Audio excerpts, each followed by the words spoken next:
Islam adalah agama. Kamu bingung mau belajar keislaman tapi terkendala jarak dan waktu?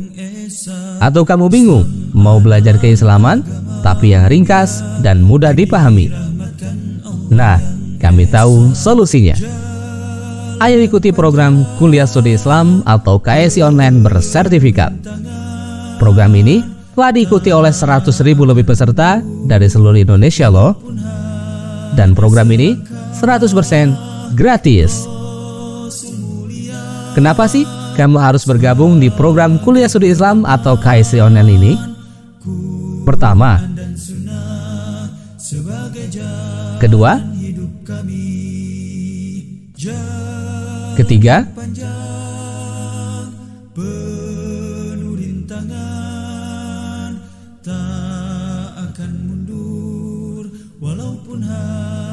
selangkah Rasul mulia keempat, sebagai pedoman kelima, Quran dan Sunnah sebagai keenam, jalan hidup kami.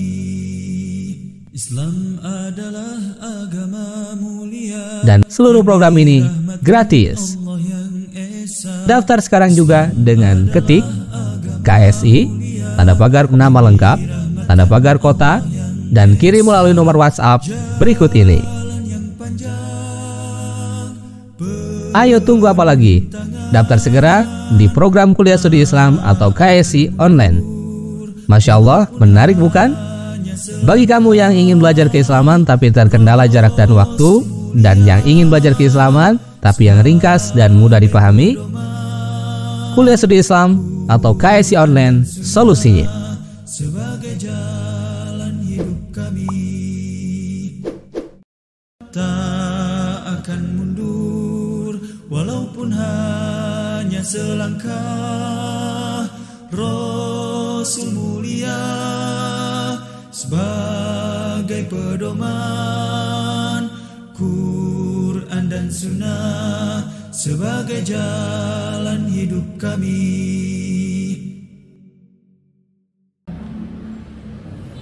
Bismillahirrahmanirrahim. Assalamualaikum warahmatullahi wabarakatuh.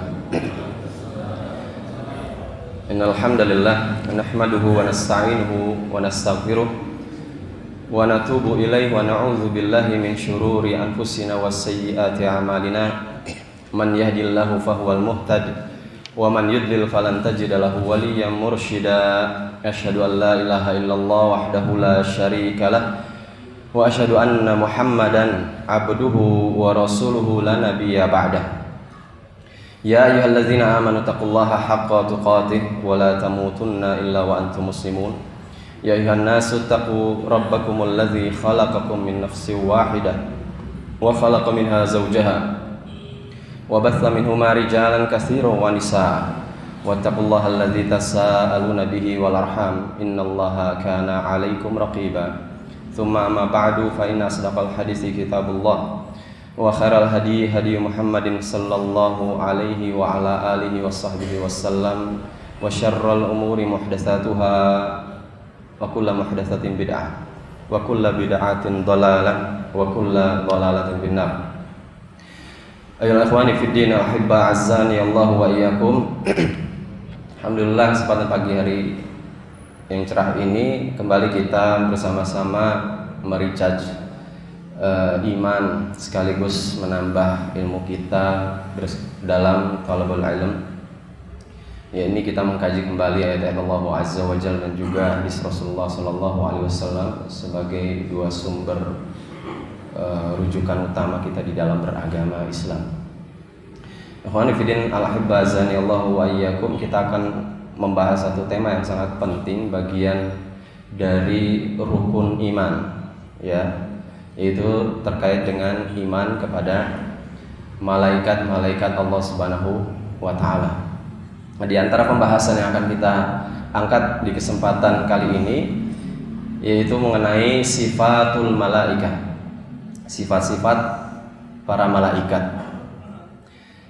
Sebagaimana makhluk-makhluk Allah Subhanahu wa taala yang lain, ya, para malaikat ya selaku makhluk yang Allah Subhanahu wa taala ciptakan pun memiliki sifat-sifat, terkhusus adalah sifat-sifat yang mulia dengan karakter dasar dari zat penciptaan malaikat ini sendiri.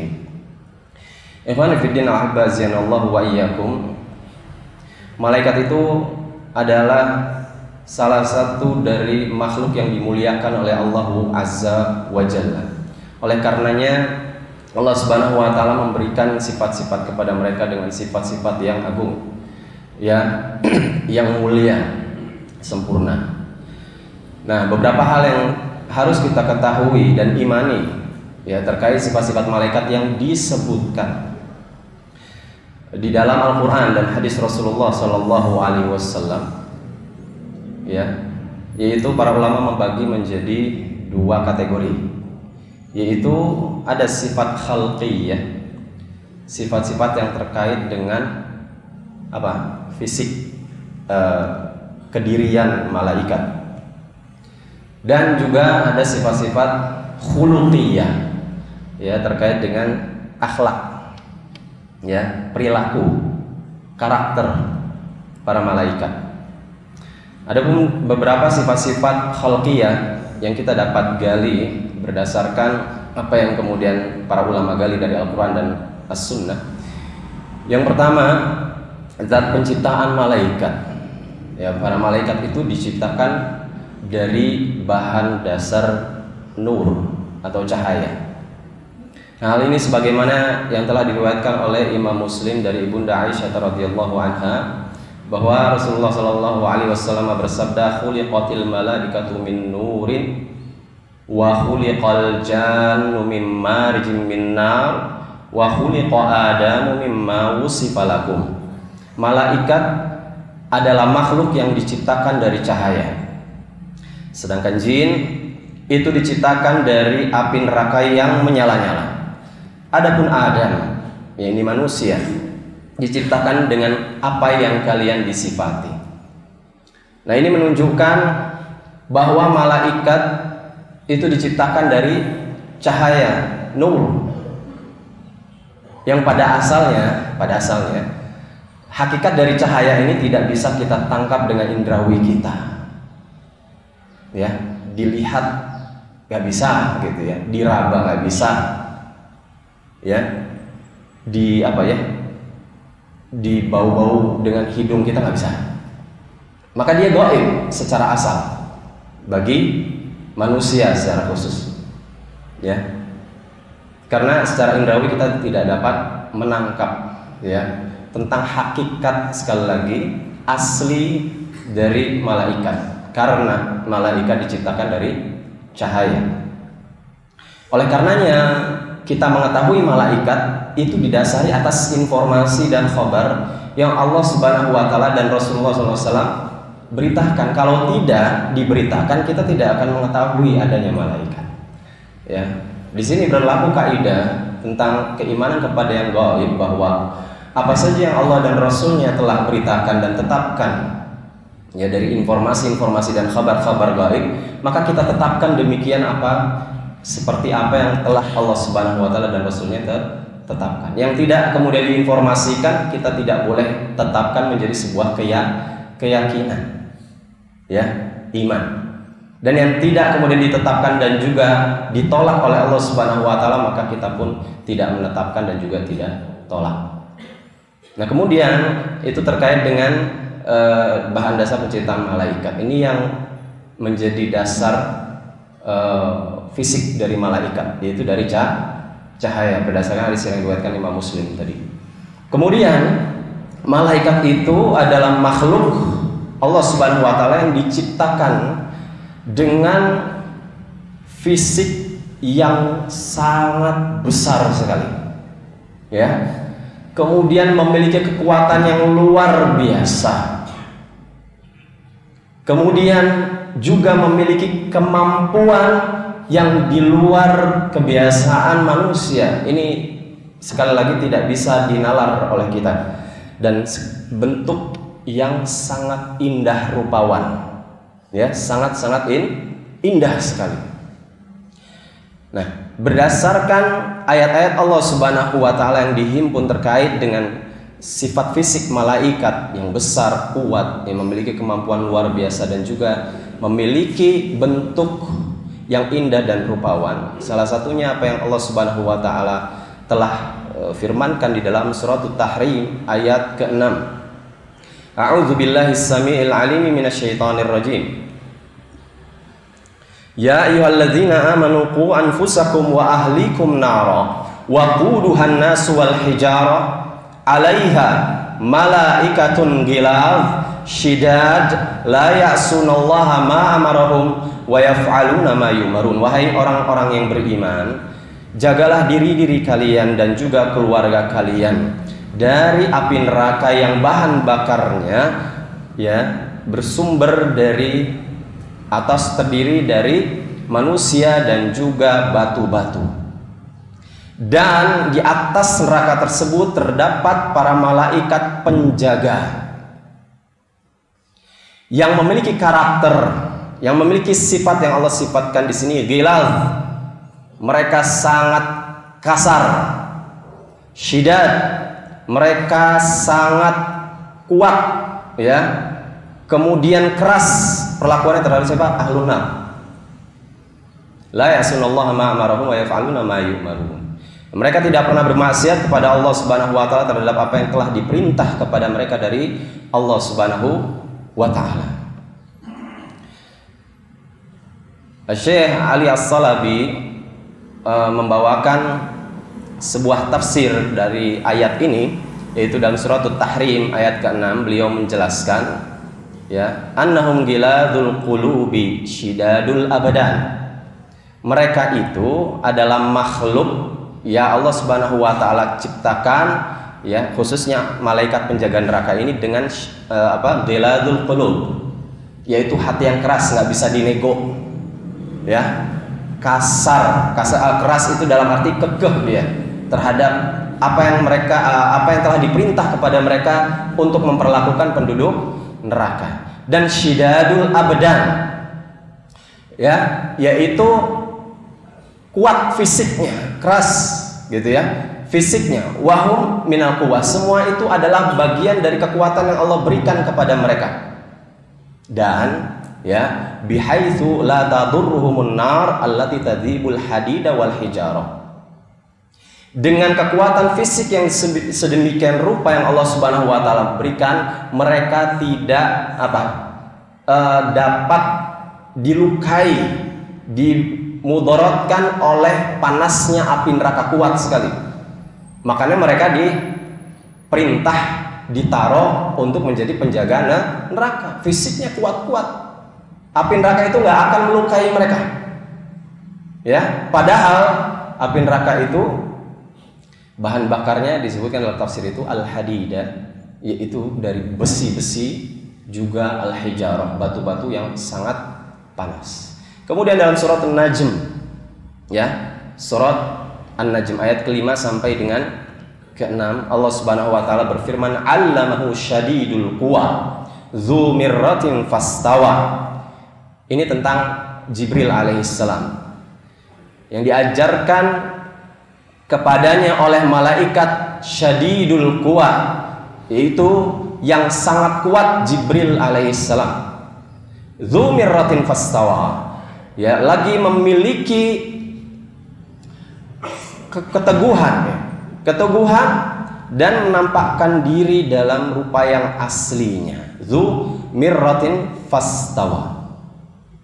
Di sini dijelaskan wasful Jibril alaihissalam dzu mirratin ay dzu quwwah. Dzu mirratin di dalam ayat ini ditafsirkan dengan dzu quwwah, memiliki kekuatan, ya. Wakilah ada yang mengatakan juga dzu mindzar hasan, memiliki rupa yang menawan, yang baik bentuknya, gitu ya, fisiknya. Demikian. Nah, antara dua penafsiran ini, yaitu dzu mirratin ditafsirkan sebagai yang memiliki kekuatan yang sangat kuat dan juga yang memiliki mindzar hasan, ya, penampakan bentuk yang baik, yang bagus. Ini katanya tidak saling bertentangan atau satu sama lain. Jibril alaihissalam Allah ciptakan sedemikian rupa dzumin dors hasan, dengan bentuk yang sangat sempurna, yang sangat indah sekali, wa quwwatin syadidah, ya, dan juga kekuatan yang sangat kuat. Jadi demikian yang dijelaskan dalam suratul Najm ayat ke-5 sampai ke-6. Kemudian dalam suratul Takwir 19:21 sampai 21. Innahu laqaulu rasulin karim dzi quwwatin 'inda dzil 'arsy makin muta'in tsamma amin. Sesungguhnya Al-Qur'an itu benar-benar firman Allah Subhanahu wa taala yang dibawa oleh utusan yang mulia, rasulin karim, ya, yaitu Jibril alaihissalam yang maksud, yang memiliki kekuatan dan kedudukan tinggi, dzi quwwatin 'inda dzil 'arsy makin, ya, kedudukan tinggi di sisi Allah yang memiliki arsy, yang di sana muta'in tsamma amin, dia itu ditaati oleh seluruh malaikat. Jadi Jibril adalah punggawa, pemimpin para malaikat yang senantiasa ditaati apa yang dia perintah kepada para malaikat. Ini dalam surat Takwir ayat ke-21, ya. Jadi di sini Allah pun menyifati Jibril dengan sosok yang malaikat yang sangat kuat sekali, ya, yang sangat kuat. Dan kemudian kita bisa menilik, ya, tentang kekuatan malaikat yang begitu besar dan kemampuan yang sangat mengagumkan yang Allah Subhanahu wa taala berikan kepada mereka. Ini dari hadis yang diriwayatkan oleh Ibunda Aisyah, cerita tentang bagaimana Rasulullah SAW ditawari oleh Jibril, ya, ketika beliau diintimidasi, dipersekusi di Taif, ya, Jibril menawarkan, kalau mau saya akan perintahkan malaikat 2 penjaga gunung yang ada di antara Taif itu untuk apa? Gunung itu supaya ditimpahkan kepada mereka. Ini menunjukkan, dan 2 malaikat penjaga gunung, ya, ini menunjukkan bahwa mereka sosok yang sangat besar dan sangat kuat, bisa sampai membalikan gunung dan menimpahkan gunung kepada satu kaum, ya. Berdasarkan hadis yang kemudian cerita tentang Rasulullah SAW yang ditawari oleh malaikat penjaga gunung untuk menimpakan kedua gunung kepada penduduk Taif. Dan juga bagaimana gambaran malaikat-malaikat yang kuat itu ketika mereka diperintah oleh Allah Subhanahu wa taala untuk menghancurkan kaum-kaum terdahulu, kaumnya Nabi Lut misalkan. Ya, Allah memerintahkan, ya, malaikat untuk membalikkan bumi yang di bawah menjadi bumi yang di atas. Secara nalar kita nggak bisa menalar, memang demikian yang keluar biasa yang Allah berikan kepada malaikat. Kalau tidak karena kekuatan yang Allah berikan, nggak bisa seperti itu. Ini menunjukkan bahwasanya memang malaikat adalah makhluk-makhluk Allah yang besar, yang azim, ya, yang memiliki kekuatan juga yang luar biasa, ya.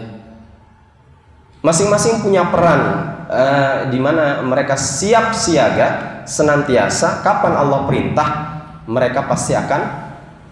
Kemudian juga apa yang diinformasikan oleh Rasulullah Sallallahu Alaihi Wasallam tentang malaikat pengusung arsy, menggambarkan bagaimana para malaikat pengusung arsy yang jumlahnya 8 di dalam Al-Quran itu sosok fisiknya itu sangat besar. Ini diriwayatkan dari hadis Jabir bin Abdullah radhiyallahu anhuma anna Rasulullah sallallahu alaihi wasallam qala udzina li an uhadditsa an malakin min malaikatillah min hamalatil arsy innama baina syahmatil uzunihi ila atiqihi masiratun 700 amin. Aku telah diizinkan, kata Rasulullah Shallallahu Alaihi Wasallam, untuk menceritakan salah satu malaikat dari para malaikat Allah, yaitu malaikat yang hamalatil arsh, memikul atau pemikul arsh Allah ar-Rahman, yang sangat besar sekali, ya, dipikul, ditugaskan malaikat sebagai bentuk ibadah mereka untuk memikul arsh yang sangat besar. Rasulullah menjelaskan, ya, innama baina syahmatil udhunihi ila atiqihi, bahwa sesungguhnya jarak antara dua daun telinga dengan pundak malaikat, satuan malaikat tersebut, ya, itu bisa ditempuh atau jaraknya seperti masirah perjalanan 700 tahun. Itu daun telinga sampai pundak. Gimana besarnya itu? 700 tahun. Ya. Masya Allah, ini adalah keagungan yang Allah Subhanahu wa Ta'ala ciptakan, ya, bagaimana sosok malaikat kemudian memiliki keagungan-keagungan tersebut. Kemudian ikhwani fillah ahibazanillahu wa iyyakum, yang ketiga adalah gambaran sayap malaikat. Allah Subhanahu wa Ta'ala berfirman dalam surat Fatir ayat pertama, Alhamdulillahi fatiris samawati wal ardi ja'ilil malaikati rusula uli ajnihatim mathna wa thulatha wa ruba' yazidu fil khalqi ma yasha'u innallaha ala kulli syai'in qadir. Segala puji hanya bagi Allah Subhanahu wa Ta'ala fatiris samawati wal ard, sang pencipta langit dan bumi, yang telah menjadikan malaikat sebagai rasulah, utusan-utusan untuk mengurusi berbagai macam urusan, yang memiliki ajnihah, sayap-sayap. Ya, masing-masing di antara mereka ada yang diciptakan 2 sayap, ada yang diciptakan dengan 3 sayap, ada yang diciptakan dengan 4 sayap. Kemudian Allah menambahkan pada ciptaannya apa yang Dia kehendaki, ada yang lebih daripada itu. Sesungguhnya Allah Maha Kuasa atas segala sesuatu. Nah, kemudian tentang sayap malaikat Jibril disebutkan oleh Rasulullah Sallallahu Alaihi Wasallam sebagaimana yang diriwayatkan oleh Imam Ahmad, Imam Bukhari dan juga Imam Muslim. Ya, beliau Sallallahu Alaihi Wasallam bersabda, "Ra'aitu Jibril 'inda sidratil muntaha, alaihi sittu mi'ati janahin." Aku telah melihat Jibril alaihissalam tatkala di Sidratil Muntaha dalam rupa asli. Ketika Rasulullah SAW melihat Jibril, di saat di Sidratil Muntaha, Rasulullah melihat dirinya Jibril itu memiliki 600 sayap. Yunsaru min rishihit tawil, ya, ad-durru wal yakut, yang menaburkan dari bulunya. Jadi bulu-bulu Jibril itu menaburkan intan dan permata dengan warna yang berbeda-beda. Masya Allah, indah sekali. Ya, indah sekali. Saking indahnya pertama kali Rasulullah melihat Jibril ketika di Gua Hira sampai ketakutan. Bukan karena serem, bukan. Karena saking indahnya, belum pernah melihat sosok makhluk yang sangat indah, menawan, nggak pernah dilihat ketika di dunia. Saking indahnya sampai Rasulullah ketakutan menggigil. Gimana sih? Takjub itu, saking takjub gitu. Bukan karena ketakutan, ya. Ya, bukan karena ketakutan karena rupanya yang buruk, bukan. Tapi karena saking indahnya ini malaikat. Kemudian bagaimana kecepatan malaikat? Nah, ini juga bagian dari sifat khalqiyahnya mereka, kecepatan para malaikat. Jadi malaikat itu berpindah tempat dengan memiliki kecepatan yang sangat cepat. Salah satu yang diinformasikan oleh Allah Subhanahu wa Ta'ala dalam suratul Ma'arij ayat ke-4. Ta'rujul malaikatu warruhu ilaihi fi yaumin kana miqdaruhu 50 alfasana. Para malaikat dan roh, yaitu Jibril alaihissalam, naik menghadap kepada Allah Subhanahu wa Ta'ala dalam sehari yang kadarnya 50.000 tahun. Naik kepada Allah Subhanahu wa Ta'ala berarti menembus lapisan langit sampai lapis ke-7. Dan di dalam hadis lain dinyatakan jarak antara lapis pertama dengan lapis kedua masing-masing, ya, itu 500 tahun perjalanan. Ditempuh dalam 1 hari. Kecepatannya kayak apa? Kecepatan cahaya 186.000 mil. Itu belum bisa nembus langit pertama gitu. Ya, belum bisa. Lebih daripada itu. Ini 1 hari yang kadarnya 50.000 tahun kata Allah Subhanahu wa Ta'ala. Menurut hitungan kita. Ya. Kemudian bagaimana kecepatan para malaikat itu juga kita bisa lihat gambarannya di dalam hadis Rasulullah SAW yang diriwayatkan oleh Ibnu Khuzaimah dalam sahihnya. Ya, tajtami'ul malaikatul laila wan nahar fi salatil fajri wa salatil asr. Para malaikat malam dan malaikat siang, kata Rasulullah, berkumpul pada saat salat subuh dan juga salat asar. Fayajtami'una fi salatil fajri fayas'adul malaikatil lail wa makathat malaikatun nahar. Ya, maka semua berkumpul sewaktu salat subuh. Kemudian malaikat malam, ya, di saat sholat subuh itu yang sudah bertugas mulai dari asar sampai dengan subuh, mereka naik ke atas melaporkan seluruh hal yang mereka catat atau kejadian-kejadian yang ada di dunia, termasuk seluruh makhluk dan juga manusia amal-amalnya. Sedangkan malaikat siang bertahan, yaitu ditugaskan. Jadi ada sistem shift, ya, antar malaikat ini setiap hari nih, subuh, asar, gitu ya. Kemudian, ya, wa yajtami'una bi salatil asri wa tas'adul malaikatun nahar. Dan kemudian mereka semua berkumpul lagi pada sholat asar, dan kemudian malaikat siang itu naik ke atas langit untuk melaporkan kejadian-kejadian selama mereka bertugas dari ba'da subuh sampai dengan asar. Ya, fayas aluhum rabbuhum, maka Rabb mereka, yaitu Allah Subhanahu wa taala, bertanya kepada mereka, kaifa taraktum ibadi, ya, bagaimana kondisi kalian melihat hamba-hambaku. Fayaquluna atainahum wa hum yusalluna wa taraknahum wa hum yusallun faghfir lahum yaumaddin. Maka mereka menjawab, kami mendatangi mereka sedang sholat, yaitu pada sholat subuh, dan kami meninggalkan mereka juga sedang sholat ketika sholat asar. Maka ampunilah mereka ya Rabb pada hari kiamat. Dalam tidak sampai satu hari, ya, setengah hari berarti perjalanan. Ini lebih dahsyat lagi, gitu kan. Jadi pergantian waktu di mana malaikat melaporkan, ya, apa yang terjadi di dunia itu ke atas langit kepada Allah Subhanahu wa taala, dan terjadi dialog sebagaimana yang Rasulullah SAW sampaikan di dalam hadis ini, itu menunjukkan kecepatan yang sangat cepat sekali.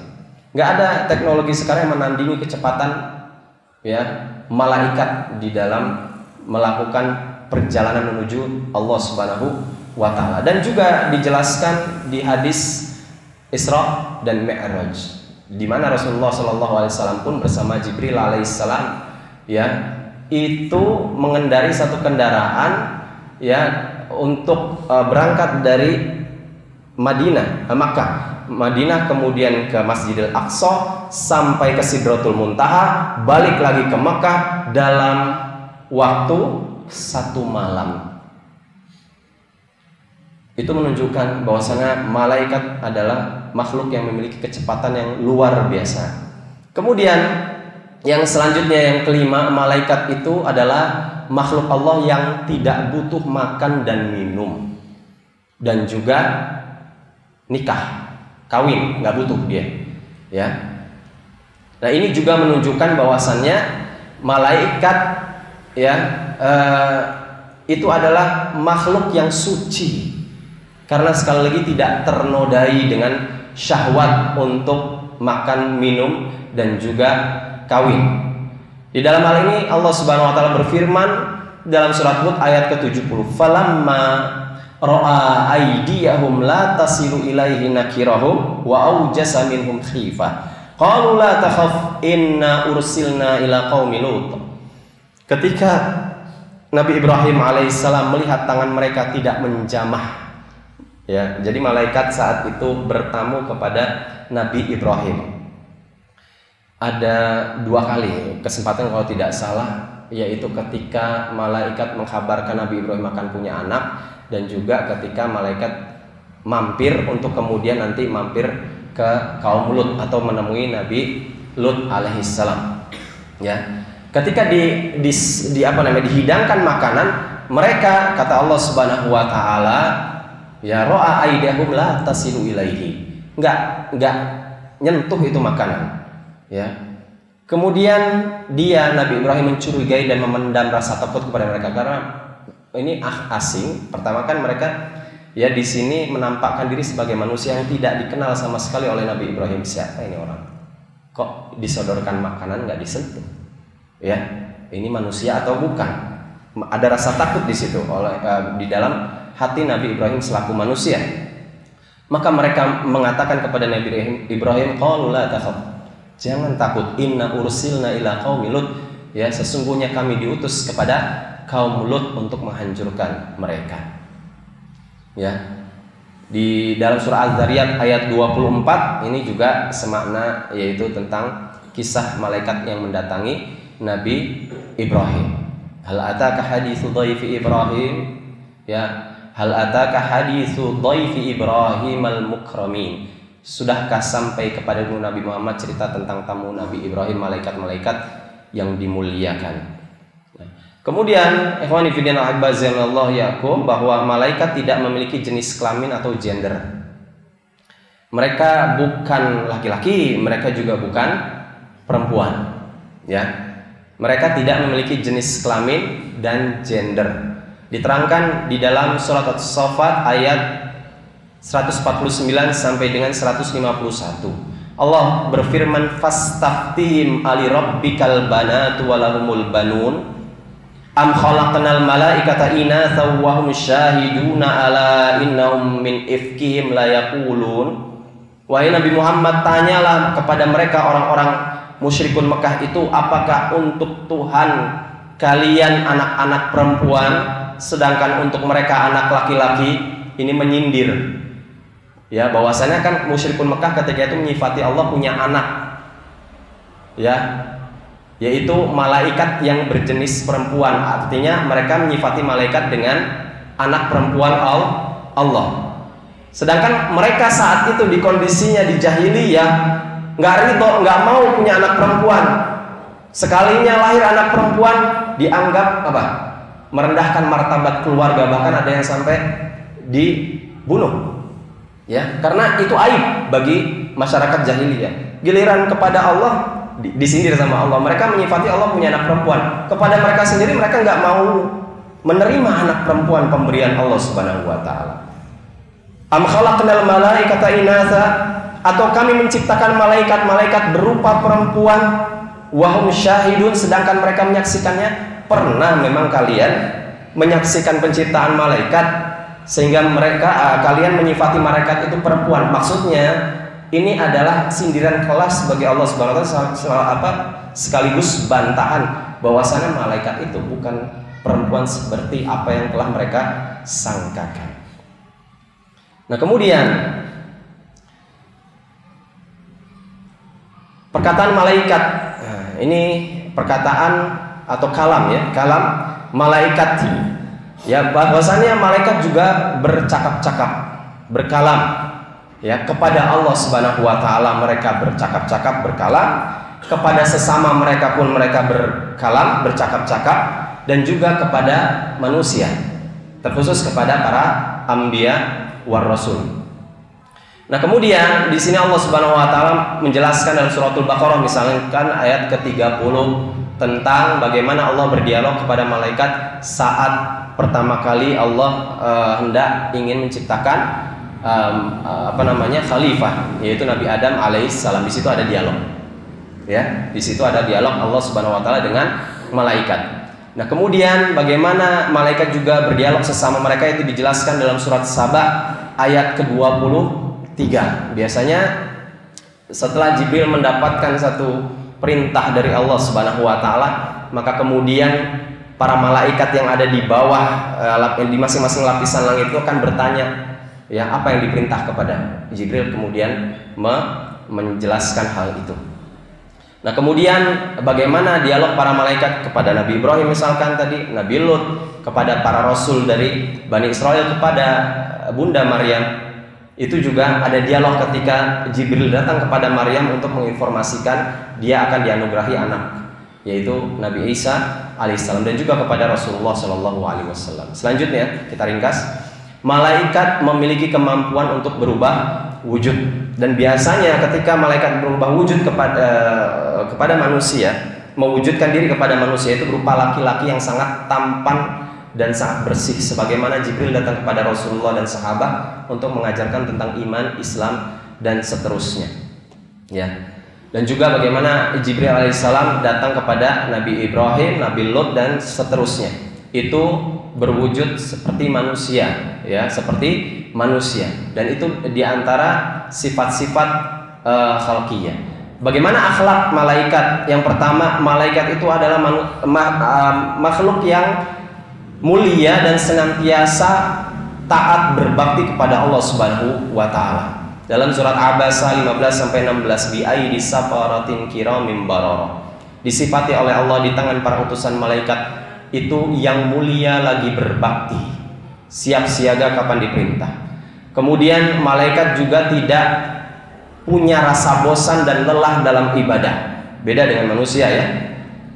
Jadi mereka ketika diperintah oleh Allah Subhanahu wa taala nggak mengeluh dan juga nggak bosan. Kalau disuruh berdiri untuk, misalkan ya, untuk beribadah kepada Allah, berdiri. Sampai kapan? Sampai Allah Subhanahu wa taala memerintahkan hal yang lain. Ya. Bertasbih, maka mereka senantiasa bertasbih, nggak capek, karena mereka nggak punya rasa lelah. Mereka nggak dikasih rasa bosan. Nah, kemudian malaikat pun bersifat pemalu. Ini juga apa yang disampaikan oleh Rasulullah SAW dalam hadis yang diriwayatkan Imam Muslim. Ya, bahwa Rasulullah SAW bersabda, tidakkah aku juga merasa malu dari seorang yang para malaikat malu kepadanya. Dan malaikat adalah makhluk yang tidak sombong. Artinya tidak sombong adalah tadi karena ketaatannya. Kapan dia diperintah? Usjudu, ya. Wa idz qala rabbuka lil malaikati isjudu li adama fasajadu. Maka mereka senantiasa langsung tanpa nanti saat itu diperintah, mereka tidak menyombongkan diri, langsung melaksanakan. Dan malaikat juga menyukai wewangian, terganggu dengan bau yang tidak sedap, ya, di hadis-hadis yang lain. Kemudian tidak memasuki rumah yang terdapat anjing dan gambar makhluk hidup yang dipajang. Malaikat pun senantiasa bersolawat sebagaimana, ya, manusia dan juga Allah Subhanahu wa taala bersolawat kepada para nabi. Dan juga malaikat itu ikut serta di dalam jihad fisabilillah sebagaimana dikisahkan dalam perang Badar. Jadi ada momen-momen di mana ketika saat genting dan Allah memerintah untuk malaikat turun membantu kaum muslimin di saat jihad fisabilillah, maka itu kemudian mereka pun akan ikut turun. Wallahu a'lam bishawab. Sampai di sini ini adalah sebagian dari sifat-sifat malaikat yang dapat disampaikan. Semoga Allah Subhanahu wa taala dengan ini menambah ilmu kita tentang dunia malaikat, ya, terkhusus dalam sifat-sifatnya sebagai makhluk Allah Subhanahu wa taala yang dimuliakan. Dan dengan ini semoga Allah Subhanahu wa taala juga dapat memberikan hidayah kepada kita untuk mencontoh sifat-sifat yang dapat kita contoh dari para malaikat. Wallahu a'lam bishawab. Kebenaran dari Allah, kesalahan dari pribadi. Wassallallahu ala nabiyyina Muhammadin wa ala alihi washabihi wasallam. Subhanakallahumma wa bihamdik, asyhadu an la ilaha illa anta astaghfiruka wa atubu ilaik. Wassalamualaikum warahmatullahi wabarakatuh. Tak akan mundur walaupun hanya selangkah.